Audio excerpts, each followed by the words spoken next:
In Spain, plastic surgeon Robert is giving a talk at the local university, where he explains he's participated in 3 of the only 9 face transplants in the whole world. This means he has plenty of experience in the shaping and maintenance of muscles. On his way back home, he stops by the hospital to get an extra bag of blood by bribing an employee. What the other doctors don't know is that Robert has actually been performing illegal experiments on a woman named Vera, who is stuck in a room at Robert's secluded estate wearing a full bodysuit all day long. Her life isn't exactly exciting, so she does her best to keep herself busy through various means like yoga, reading, and making creepy dolls using pieces of fabric that she tears off the dresses she doesn't wear. Food is sent up to her through a dumb waiter, and if she ever needs anything, she can use the communicator in the room to ask Marilia, the head servant.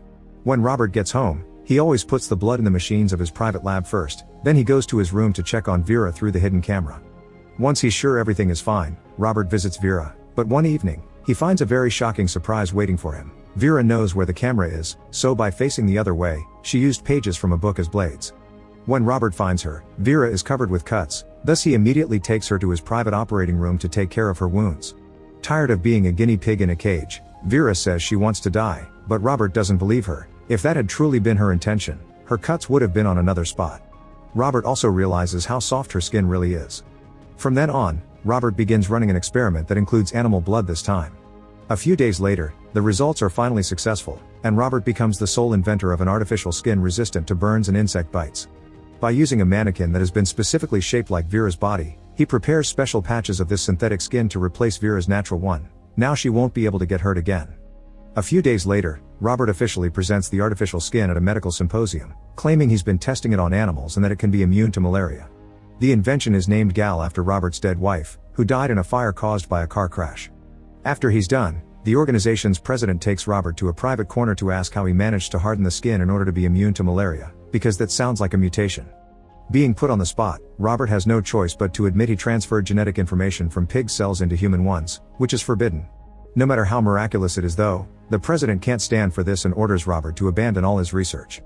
Next, Robert has a chat with his old friend Fulgencio, who thinks Robert should go back to regular surgeries. When Robert returns home, he watches Vera on the screen for a while before visiting her to tell her she's been finished. Her body is perfect and needs no more improvements. Vera thinks this should allow her to have a normal life now and tries to get frisky with Robert to convince him to grant her some freedom, but Robert only gets uncomfortable and rushes to leave the room, locking the door behind him. The next day, Marilia calls out Robert for this reaction of Vera's, claiming this is a consequence of Robert having given her that face. She thinks Vera's dangerous and Robert should kill her, but Robert doesn't take her seriously and orders her to fire all the other servants since they won't need so many people in the house anymore. After Robert is gone for the day and all the servants leave the house, a man dressed as a tiger for the carnival rings the bell. This is Zeka, Marilia's estranged son, which he proves by showing his birthmark to the camera. Feeling nostalgic, Marilia comes out to at least say hi to him, but forbids him from entering the house because visitors aren't allowed. However, Zeka doesn't listen and forces his way inside anyway. Marilia figures there's no harm in staying in the kitchen and feeding her son while watching TV, but things quickly get sour. The robbery of a jewelry store appears on the news and Marilia learns Zeka's face was caught on camera. It turns out he only came here to hide and not because he missed his mother. The only reason why the cops didn't find him so far is thanks to the costume that allowed him to go unnoticed in the carnival crowd.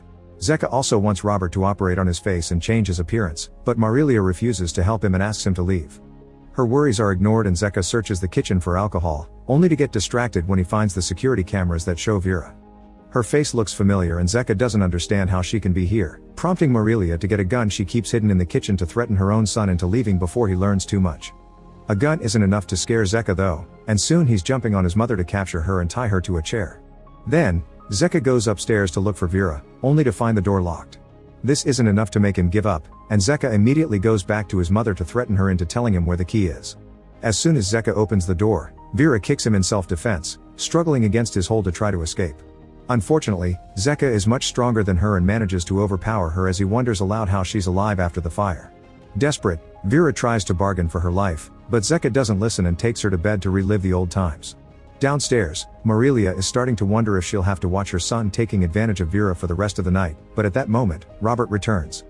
As soon as he sees what's happening on the security cameras, he retrieves his own gun and kills Zeka, although Marilia wishes he had killed Vera as well. Moments later, while Robert gets rid of the body, Marilia tells Vera the secret story behind Zeka and Robert.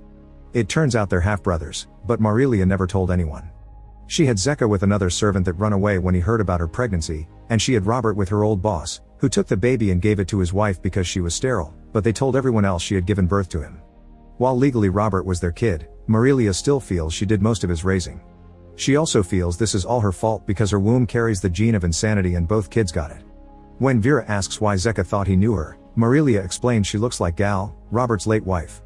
Zeka had grown up on the streets away from his mother, but some years ago, he showed up at the house asking for help. Marilia tried to hide him, but Gal found him and fell in love with him, which ended with Zeka and Gal running away together.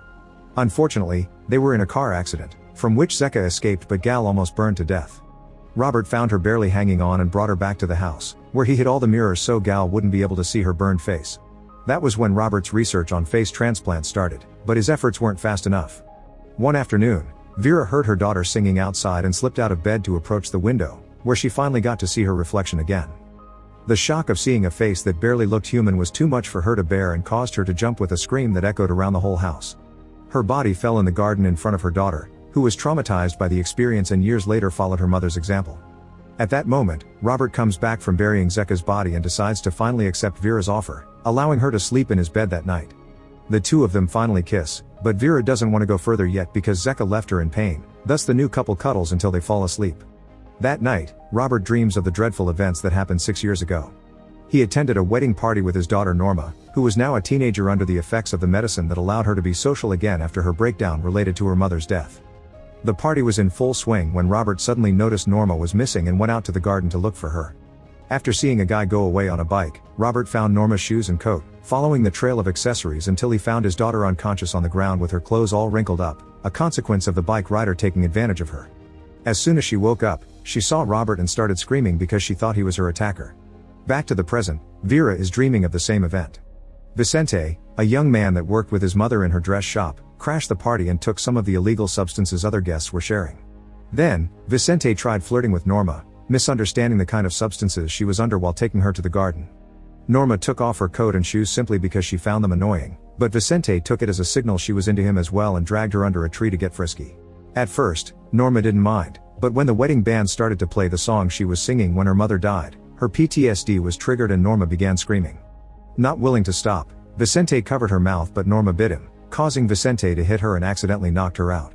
Panicking, he fixed her clothing in a rush and got out of there on his bike, unaware that Robert could see his license plate. A few days later, while Vicente went out for a ride, Robert put on a costume and approached him with his van, hitting him to make him crash. Then, Robert shot Vicente with a sleeping dart and kidnapped him to keep him as a prisoner in an old garage on his estate. It didn't take Vicente long to start getting crazy down there, but Robert never spoke to him and only came by to shower him with a hose or bring water and rice.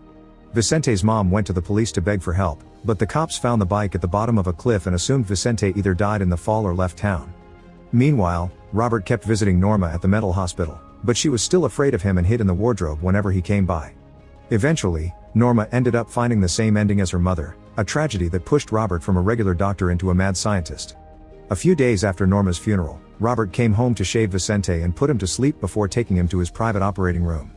Fulgencio and 2 other surgeon friends of Robert's came to help with the procedure, believing Robert's fake papers that said this patient didn't go to a clinic because he wanted confidentiality. The operation went well and hours later when Vicente woke up, he found out Robert subjected him to a vaginoplasty. From then on, Vicente began living in the locked room inside the house, and he had to keep good care of his new groin by using toys that would keep the hole from closing until it scarred. Once that area healed, an obsessed Robert began putting Vicente through more and more procedures to transform his body into a woman's, including giving him a full chest and a higher pitched voice. That was when Vicente began wearing the full body suit, because Robert thought it could protect his skin and help him shape his new body. The first day in the room, Vicente hit Robert and tried to escape, but Robert had been ready for this. The front door was locked and he had the gun to threaten him into submission. Finding himself cornered, Vicente tried to end things so Robert couldn't hurt him anymore. Getting hurt in a doctor's house was pointless though, and Robert just had to use some stitches to take care of the cut. A few weeks later, Vicente went through the last Mayer procedure for a while. He was given Gal's face, and Robert renamed him Vera. In the early days, Vera tried to rebel by destroying the dresses in her room and ignoring the makeup and girly books Robert kept sending her way. She only kept an eyeliner that she would use to draw on the walls, that way she could keep track of the days and write down some thoughts as she struggled to cling to her true identity. Her only source of entertainment back then was the TV, which allowed her to learn about yoga techniques and the making of creepy dolls. It was about this time that Robert brought his childhood maid Marilia to help him deal with Vina through a more feminine touch. Back in the present, now that Vera and Robert are together, Vera is allowed to wander around the house and live a normal life. However, Marilia doesn't like her presence because she still thinks Vera isn't trustworthy. Robert adores her, and when he hears her promise she'll never leave him behind, he allows her to go shopping in the city as long as she keeps Marilia as her chaperone. Mere moments after the women leave, Fulgencio comes to visit Robert, insisting he shouldn't quit his job yet or that he should at least rent his private clinic to his surgeon friends. Robert refuses, thus Fulgencio decides to take out the big guns. He shows his friend today's newspaper, which has an article about missing people that includes Vicente's picture.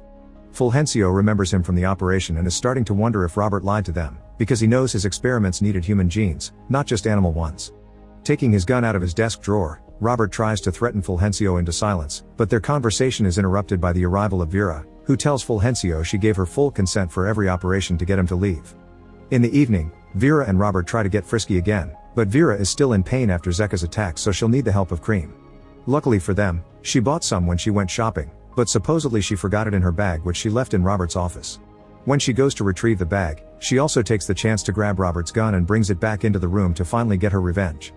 After admitting she's been lying all along in order to gain access to her freedom, Vera shoots Robert, instantly killing him. The shot is heard by Marilia, who comes to the room carrying her own gun, but Vera waits for her hiding under the bed and shoots her too as soon as she enters. Now it's all over. Vera steals some clothes and money before finally escaping the house.